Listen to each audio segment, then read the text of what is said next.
Okey. Ayan na guys, ito na yung sinasabi nating swerte 'no. Sabi ko naman sa inyo 'no, swerte na swerte pa, pinagpapala pa, mga kapigsino. So, nakatadhana talaga kayong maging maswerte, nakatadhana kayong, makatanggap ng mga pagpapala, blessings, kasaganaan guys ngayong season na 'to. So, palagi lang kayong mag-chant guys 'no. Again, yung sinasabi ko sa inyo, swerte ako, swerte ako, swerte ako. Swerte ako sa lahat ng aspeto, ng buhay ko mga kapigsi. So, palagi niyo lang yung sabihin para talagang ma-attract niyo yung, swerte sa buhay niyo. At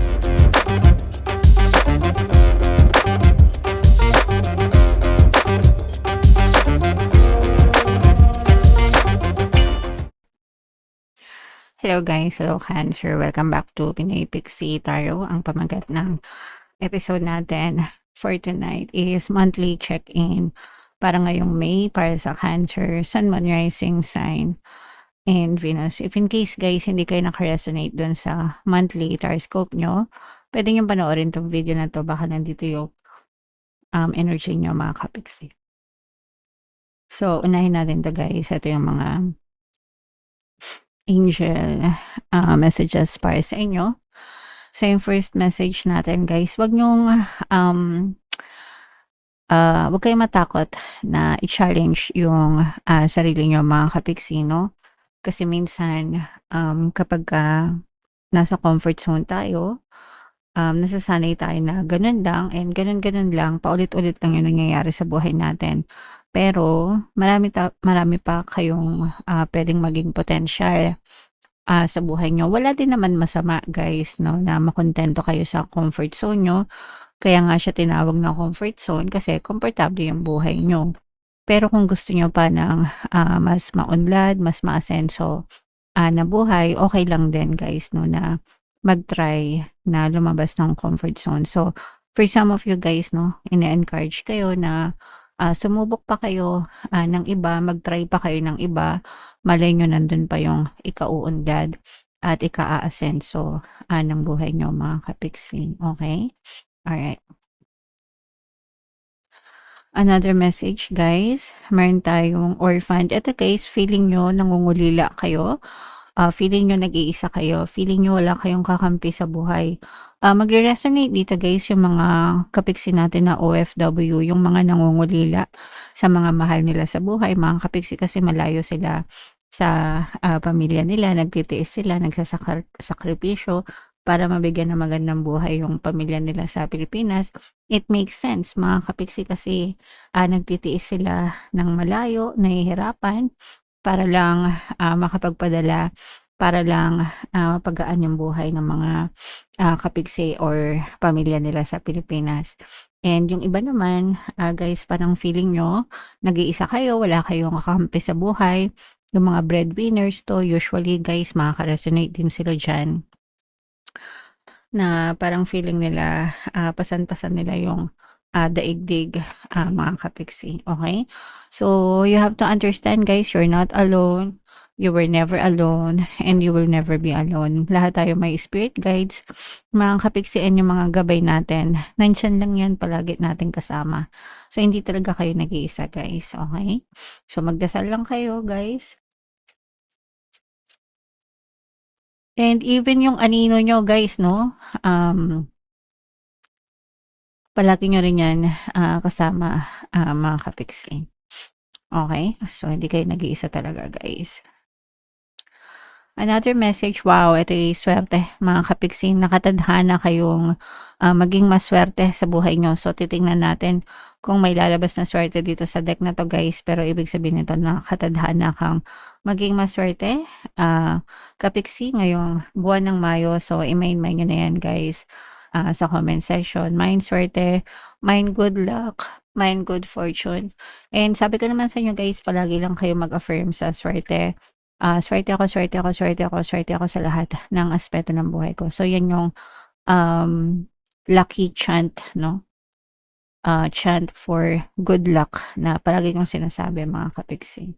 So, yeah. Comment down below, guys. I-main-main nyo na yan, mga swerte na yan, mga kapiksi. So, shuffle natin to. Hanapin natin yung energy ng Cancer, guys. Habang sinashuffle ko to, panoorin nyo muna yung video natin regarding sa ating paano mag-manifest ng abundance video cards. Kapiksi, sawa ka na ba sa mga struggles at hirap sa buhay mo? Masipag ka ba at masikap sa buhay ngunit hindi ka pa rin umaasenso? Ilang beses ka na bang nag-attempt magnegosyo at mag-invest pero palagi ka pa rin nalulugi? Sa pagkakataon na ito ay maaaring may subconscious beliefs ka na nagiging balakid sa iyong pag-unlad at pagyaman. Introducing, paano mag-manifest ng abundance video course. Dito ay matututunan mong ma-overcome ang mga balakid mo para tuluyan ka ng umunlad, umasenso, sumagana, maging matagumpay, successful at maswerte sa iyong kabuhayan, pera, trabaho, negosyo, salapi at kaperahan ng bonggang-bongga. Dali, mag-send na ng email sa pinoypixie@gmail.com at simulan na ang iyong pagyaman ngayon. Alright, so sa lahat ng gusto mag-availing course guys, meron tayong paano mag-manifest ng abundance video course, paano mawala ang third party, at magkaroon ng harmonious na relationship, paano pabalikin si ex or vice breakups. Mga interesado guys, mag-send lang kayo ng email sa pinoypixie@gmail.com. And sa mga naghahanap ng pampaswerte guys, meron tayong money shaker jar. Ito guys, super effective, napakalit na bote pero napaka-effective na pampaswerte mga kapixie. At saka ito, so sa lahat ng interesado, ito yung WhatsApp number, chat nyo lang ako dyan guys. Cancer kayo in your present ng Queen of Cups ko. Ano lang yung makaresonate sa inyo guys? Wow. Wow guys, sorry. Unang energy pa lang guys, ito agad ay energy ng blessings guys, no? So yung kanina, meron tayong energy ng swerte guys. Tapos ngayon naman, ito yung energy ng swerte, mga blessings mga kapisi. So nakatadhana ka yung maging maswerte, swerte ka sa mga blessings, swerte ka sa mga pagpapala, swerte ka sa kasaganaan guys, no? Ngayong season na to. So i-mind nyo na agad ito guys. I-claim nyo na, no? Huwag nyo nang pakawalan mga kapiksi. Palagi kayong mag-affirm, palagi kayong magdasal, kumilos, sabayan ng positibong mental diet. At saka ito guys, no, yung sinasabi, hindi ito biro guys, no, marami nang sumasukses talaga dyan. Para ma-boost nyo yung hatak ng swerte, yung hatak ng blessings. Ito yung mampaboost kasi mga kapiksi. Para talagang swertehin kayo guys, okay? So, i-mind nyo na yan mga blessings na yan. Listen to your intuition guys, no, kasi gagabayan kayo ng mga gabay nyo. Parang ano guys, gagabayan kayo ng mga spirit guides nyo sa tamang landas para maka-experience kayo ng mga blessings, mga pagpapala at swerte sa buhay nyo. So kung meron kayong nais na gawin, no? Parang minsan ganun, no? Parang gusto ko itong gawin, parang gusto ko itong itry. Tapos pag tinry mo, doon talaga sinuswerte mga kapiksi, no? So akala nyo lang wala-wala. Akala nyo lang parang joke-joke lang. Pero hindi nyo alam, marami palang blessings na nag-aantay sa inyo. So, you have to listen to your intuition, guys, no? Okay. So, this is your energy. Listen to your intuition. Listen to your emotions. Cancer. Kasi yung emotions mo, yun yung magsasabi sa'yo if nasa tamang landas ka, yung intuition mo, if tama yung ginagawa mo or may mali sa ginagawa mo. Sabi ko nga sa inyo, ginagabayan niya ng inyong mga spirit guides, mga kapiksi.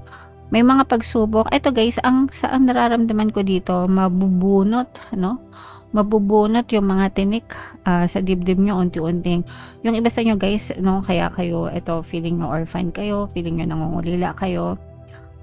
Marami kayong mga responsibilities, dalahin.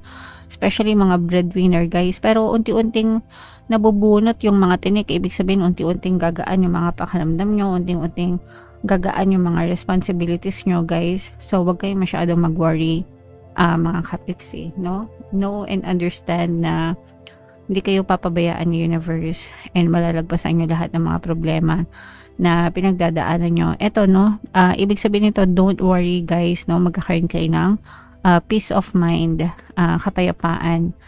And nagkakaroon tayo ng kapayapaan kapag komportable tayo sa buhay natin. Wala tayong masyadong problema, wala tayong masyadong iniisip. Kasi nga yung mga problema nyo, unti-unting gagaan yan, unti-unting mabubunot yung mga tinik, no? Sa inyong mga lalamunan, mga kapiksi. So you are strong, then you are stronger than you think you are, Cancer. So mas malakas kayo. Actually guys, yung mga pagsubok na pinagdaanan nyo, yun din yung nagpapalakas sa inyo, mga kapiksi, okay? Yun din yung nagpapalakas at magpapalakas sa inyo. So, at saka yung iba sa inyo parang namamaster nyo na yung buhay. Guys, hindi na kayo masyadong pabebe, hindi na kayo weak, hindi na kayo pinanghihinaan ng loob. parang every time na may mga problema sa inyo, alam nyo na lilipas lang yan. And ganun naman talaga dapat guys, no? Every problem, just tell yourself, this too shall pass, lilipas din ito, magiging ma-okay din ako. Alright? Okay. Ayan na guys, ito na yung sinasabi nating swerte, no? Sabi ko naman sa inyo, no? Swerte na, swerte pa, pinagpapala pa, mga kapigsino. So, nakatadhana talaga kayong maging maswerte, nakatadhana kayong makatanggap ng mga pagpapala, blessings, kasaganaan guys ngayong season na to. So, palagi lang kayo mag-chant guys, no? Again, yung sinasabi ko sa inyo, swerte ako, swerte ako, swerte ako. Swerte ako sa lahat ng aspeto ng buhay ko, mga kapigsi. So, palagi nyo lang yung sabihin para talaga ma-attract nyo yung swerte sa buhay nyo, guys. And for some of you guys, no, ito guys, I'm sensing na yung iba nagkakaroon ng problema sa pagtulog. So, pwede nagkakaroon kayo ng, pwede sa mga insomnia, no, kung talagang may mga insomnia kayo. Or yung iba naman dahil sa labis na pag-iisip, sa mga stress, sa mga worries. Pero sabi ko nga guys, no, hindi nyo na kailangan ma-stress. Kasi magkakaroon na kayo ng peace of mind one of these days dahil mabubunutan kayo ng mga tinik guys, at saka at the same time ma-experience nyo nga itong mga swerte na to, no, sa buhay. So syempre pag sinwerte kayo, hindi na kayo mai-stress, mga kapigsi. So gawin nyo lang yung sinasabi ko sa inyo na palagi mag-affirm, di ba, kumilos at palagi magkaroon ng positibong mental diet, mga kapigsi. Okay? Alright. Yeah, so definitely, excuse me, angel number 1010, i-check nyo yung ibig sabihin niyan guys. Ito yung endings ng mga problema, guys, no.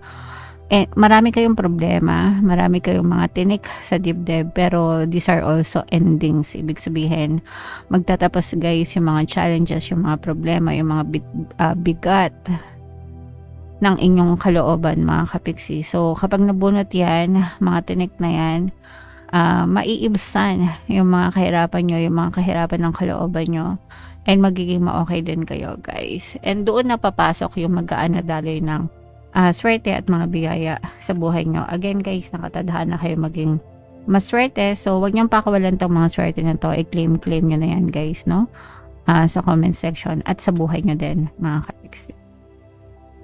Alright, so yeah, comment down below mga kapigsi if naka-resonate kayo dyan. Ito yung ating love message or love advice para sa inyo guys. Sabunod tayo ng isa. Cancer, beware of codependencies. Itong codependencies na to guys, ito yung mga addiction, mga bisyo guys, no. So for some of you, pwedeng may bisyo ka, pwedeng may bisyo yung person mo, any kind of bisyo, mga kapigsi, sugal, yung ano ngayon guys, yung sugal ngayon guys, no, since nauso na kasi yung mga online gambling, online gaming, online bet, 'di ba? So maraming nagkakaroon ng madaling access sa mga ganun, tapos andali pang magbayad, Gcash lang, 'di ba, may ano ka na. So maraming nasisirang relasyon dahil sa mga addiction guys, sa mga bisyo, sugal, alak, yung paglalasing, pambababae, lahat na, barkada. So nakaka-apekto yan sa relationship, mga kapigsi. So although hindi naman mag-resonate sa lahat, but if this resonates with you, kailangan ikaw yung magdesisyon. Kasi sabihin na natin na ganun yung person mo, sabihin niya na magbago siya, try niya, pero kung wala, 'di ba, ikaw bahala ka.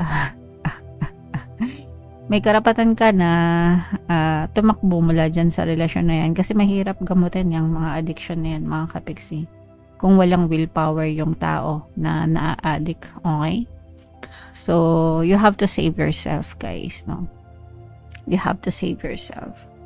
Okay, so comment down below guys if feeling nyo naka-resonate kayo.